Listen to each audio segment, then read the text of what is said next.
तो कहते हैं मैं नौकर से मिला, मैंने कहा कि आपकी पूरी जिंदगी गुजरी है अल्लामा इकबाल की खिदमत में, तो कभी कोई अजीब चीज भी देखी आपने उनकी जिंदगी में? तो वो रोने लग गया और कहने लगा कि अल्लामा साहिब ने मुझसे वादा लिया था कि मेरी जिंदगी में ये राज फाश नहीं करना है। अब चूंकि वो नहीं रहे, दुनिया से जा चुके हैं, इसलिए अब मैं बताता हूं। मैंने कहा क्या बात? कहने लगे कि एक रात मैं अपने कमरे में सो रहा था, रात के 3 बजे का वक्त होगा, 2, 3, 4 बजे का वक्त, पिछला पहर था। तो अल्लामा इकबाल ने ना मुझे जगाया आके, तो मुझे कहने लगे कि मेरे एक मुअज़्ज़ज़ मेहमान आए हैं, तो वो लस्सी पीना चाहते हैं और जाओ कहीं से ताजा लस्सी बनवा के लाओ। वो नौकर कहता है मैं उठा और परेशान हुआ कि इस वक्त मेहमान आए हैं और लस्सी पीना चाहते हैं, तो ये लस्सी पीने का कौन सा वक्त, और इस वक्त लस्सी कहां से मिलेगी? खैर मैं नौकर था, अब क्या करता। मैं किचन की तरफ गया, बर्तन उठाना चाहा, इकबाल ने कहा मैं खुद धो के देता हूं। इकबाल ने अपने हाथों से ना बर्तन खुद धोया और मुझे दिया, कहा जाओ लस्सी लेके आओ। मैं आंखें मलता जा रहा था गली में, अब लस्सी कहां से मिलेगी इस वक्त? कहता मैं इसी मखमसे में था कि जब गली का मैंने मोड़ काटा ना, तो मैं देखकर हैरान हो गया कि एक खोखा बना है, एक बाबा बैठा और लस्सी बना रहा है।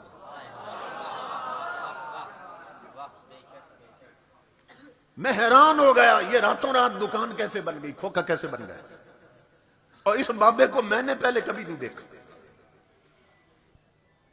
ये भी सवाल था ये कौन है, और दिल में खुशी भी हुई कि चलो काम करीब से हो गया, दूर नहीं जाना पड़ा। तो ये सुबह ताकीद करेंगे ये खोखा किसी ने बनाया।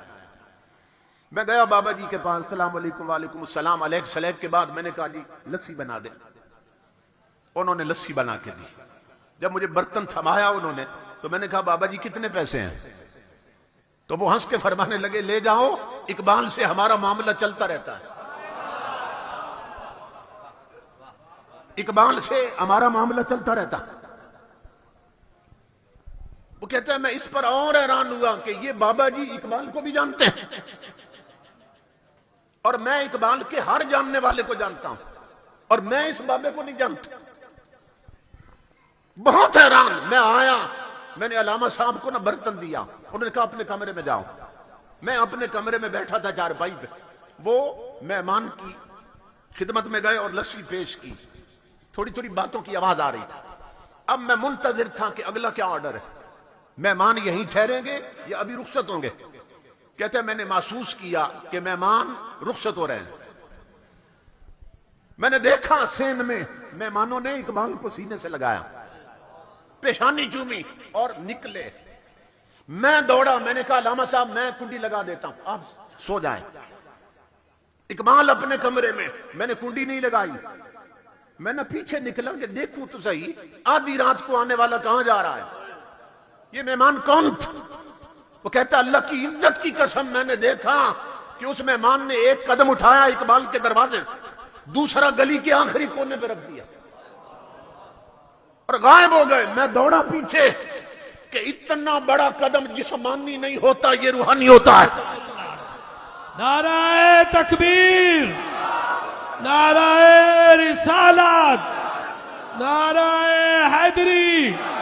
जिसने ईदे मिलादुल नबी, आले नबी औलादे अली पैतर पाक, आले नबी औलादे अली पैतर पाक, पीर सियाल, पीर सियाल, पीर सियाल, पीर सियाल, लजपाल, लजपाल, लजपाल, लजपाल, लजपाल। इत्थे मेरा सैयद पीर मेहर अली बोलिया। पीर मेहर अली फरमाते ने ए फुट्टी कोई सियाही हो सी, फुट्टी पंजाबी दे लफज कपास नूं बोलदे ने, फुट्टी कोई सियाही हो सी और दुध यारो सजना दा आग विच सही सियाला लाई हो सी जी, दुध सजना दा जाग सियाला लाई हो सी। नाराए हैदरी।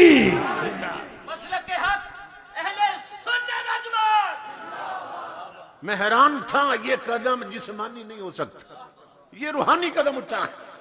मैं दौड़ा पीछे कि वो कहां गए, जब मैं गली के कोने पे पहुंचा तो और हैरान हुआ, न खोखा न खोखे वाला, मेहमान भी गायब, खोखे वाला भी गायब। मैं पलटा, इकबाल के कदमों पे पगड़ी उतार के रख दी। मैंने कहा कलंदर लाहौरी, मुझे बता ये आने वाले मेहमान कौन थे, और अब ये भी बता खोखे वाला बाबा कौन था। इकबाल की ना तबीयत में जलाल था, तो इकबाल गुस्से में आ गए, कहा न छेड़ मलंगा नू, जाओ अपना काम कर, जाओ सो जाओ। मैंने हाथ जोड़े, मैंने कहा जिंदगी गुजरी है खिदमत में, मुझे इतना तो बता दे आज, और ये कौन आए थे और वो खोखे वाला कौन था। इकबाल ने कहा मेरी जिंदगी में वादा करो राज फांश नहीं करोगे, तो बता देता हूं, ये कलंदर लाहौरी है, ऑक्सफोर्ड और कैम्ब्रिज की यूनिवर्सिटियों का फारिग, यूरोप में पढ़ने वाला है, पीएचडी वहां करने वाला है, मगर मां ने चूंकि इसकी घुट्टी में कुरान रखा था। इकबाल ने अंग्रेजी बाद में पढ़ी, मोहम्मद अरबी की शरीयत पहले पढ़ी थी। इकबाल कहने लगा वादा कर राज फांच नहीं करेगा जिंदगी में। मैंने वादा किया। इकबाल ने कहा सुन, अल्लाह की इज्जत की कसम, आने वाले गरीब नवाज थे और खोखे वाले दाता अली हुजवेरी थे।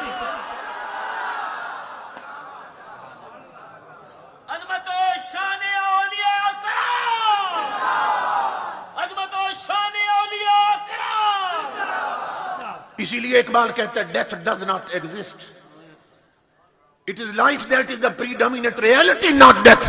कहता है मौत का कोई वजूद नहीं, कब्र के बाहर भी जिंदगी थी, कब्र के अंदर भी जिंदगी। इसीलिए इकबाल कहता है मौत को समझे हैं गाफिल, इख्तिताम में जिंदगी है ये शाम जिंदगी, सुबह दवा में जिंदगी। इसीलिए इकबाल कहता है फना कैसी बका कैसी जब उसके आशना ठहरे, फना कैसी जब उसके आशना ठहरे। हमें जिससे मोहब्बत हो तो हम चाहते हैं हमारा महबूब मिट्टी में मिले, बोली ये मोहब्बत का तकाजा है। हमें जिससे प्यार हो मोहब्बत हो, हम चाहते हैं हमारा महबूब मिट्टी में मिले। इमाम अल अंबिया के गुलामों, तो जब बंदा नहीं चाहता उसका महबूब मिट्टी में मिले तो वो कादिर होकर अपने यारों को मिट्टी में मिलने देता है। तो मौत मिटाने नहीं आती, मौत सिर्फ दुनिया बदलवाने आती है। इसीलिए इमाम अल अंबिया ने फरमाया तोहफतुल मुमिनिल मौत, मोमिन को अल्लाह रब्बुल इज्जत मौत गिफ्ट के तौर पे देता, तोहफे के तौर पे देता। तो मौत मिटाने नहीं आती, सिर्फ दुनिया बदलवाने आती। इसलिए मेरे आका के गुलामों, एक और हदीस में हुजूर ने फरमाया कि मेरे बाज गुलाम ऐसे हैं, इज़ा उदखिलल मय्यतुल क़ब्र मुस्सिलत लहु शम्सु इंदा गुरूबिहा, कि जब उन्हें कब्र में रख दिया जाता है ना, तो फिर सूरज को वक्त असर पे ले आता है अल्लाह रब्बुल इज्जत। कब्र में अगर आधी रात के वक्त भी मैयत को दफन करें, तो जब कब्र वाले बनाने वाले और मिट्टी डाल के पलट के आ जाते हैं तो मैयत को कब्र में वक्त असर मालूम होता है। वो देखते हैं सूरज डूबने वाला है, तो मुस्सिलत लहु शम्सु इंदा गुरूबिहा, हदीस में कि अल्लाह सूरज का तमस्सुल फरमाता है और वक्त गुरूब पे उसको दिखाता है। अब ये जब मंजर बन जाता है, अब फरिश्ते आते हैं सवाल करने के लिए। आप जानते हैं ना, हदीस पाक सुन रखिए, 3 सवाल करते हैं फरिश्ते, मर रब्बुक वमा दीनुक वमा कुन्त तक़ूलु फी हक़्क़ि हाज़िर रजुल लज़ी बुइसा फ़ीकुम। तो उधर फरिश्ते आते हैं सवाल करने। अब हदीस के लफ्ज़ सुनिए, इमाम अल अंबिया फरमाते हैं फयजलिसु, वो उठ बैठता है कब्र में। ये मिट गया है तो उठ बैठा कौन है? बाज बदबख्त कहते हैं ना, नबी वली कब्रों में करवट भी नहीं बदल सकते, और इमाम अल अंबिया बता रहे हैं ये मेरा गुलाम है, फरिश्ते आए हैं, ये कब्र में उठ बैठा है। फयजलिसु, उठ बैठता है, यमसउ ऐनैहि, अपनी आंखें मलता है। क्यों? मिट के नहीं उठा, सो के उठा है। आंखें वो मलता है जो सो के उठा। यमसउ ऐनैहि, आका फरमाते हैं आंखें मलता है। इधर फरिश्ते सामने आ जाते हैं, वो कहते हैं मर रब्बुक, बता कब्र में आने वाले तेरा रब कौन है? वो फरिश्तों को देखता और फिर सूरज को देखता है। इमाम उल अंबिया फरमाते वो देखता है सूरज डूबने वाला है, फरिश्ते पूछ रहे हैं तेरा रब कौन, वो हटाता है फरिश्तों को, यूं धक्का देता, कहता दऊनी उसल्ली, पीछे हट जाओ, पहले असर की नमाज पढ़ने दो फिर जवाब देता हूं।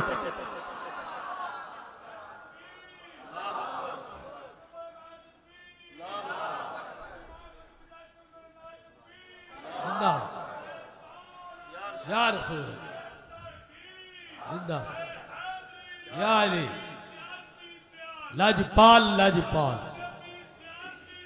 लाजपाल लाजपाल लाजपाल लाजपाल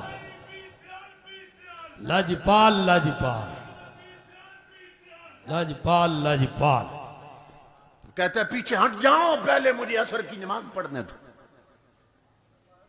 तुम्हारे सवालों का जवाब बाद में देता हूं, कहीं मेरी नमाज न रह जाए। ये हदीस यहां खत्म हो जाती है।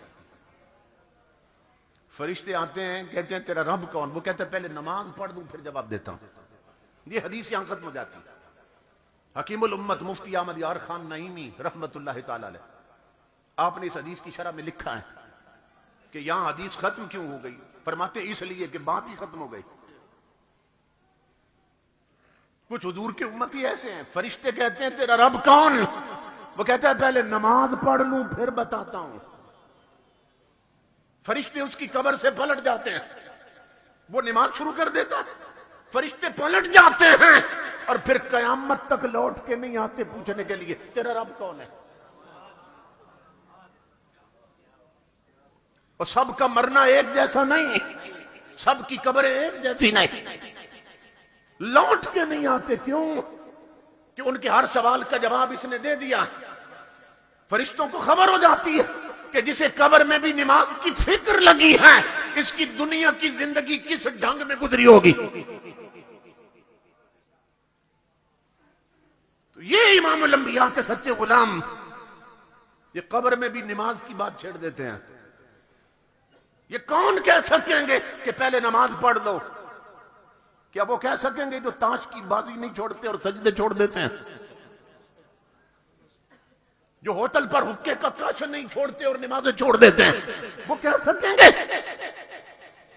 क्या वो माए बहने बेटियां कह सकेंगी जो डरामा नहीं छोड़ती और रब के सजदे छोड़ देती हैं?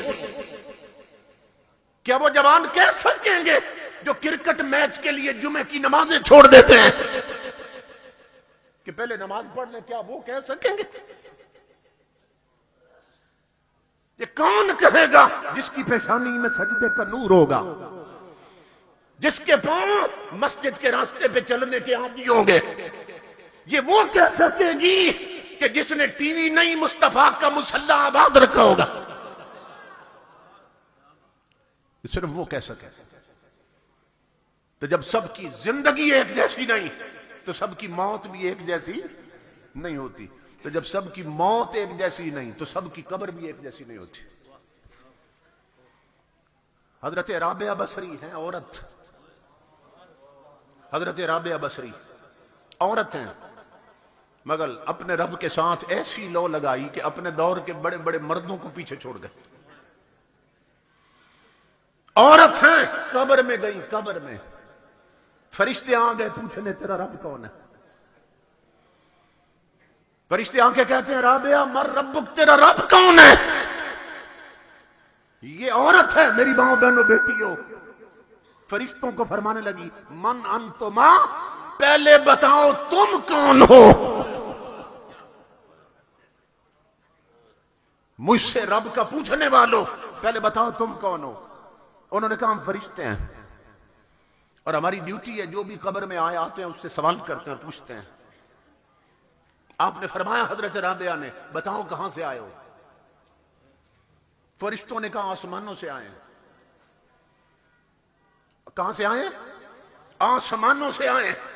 जब कहा ना आसमानों से आए, हजरत राबिया बसरी जलाल में आ गई और फरमाया तुम ऊपर से इतना नीचे आए, तुम्हें रब नहीं भूला?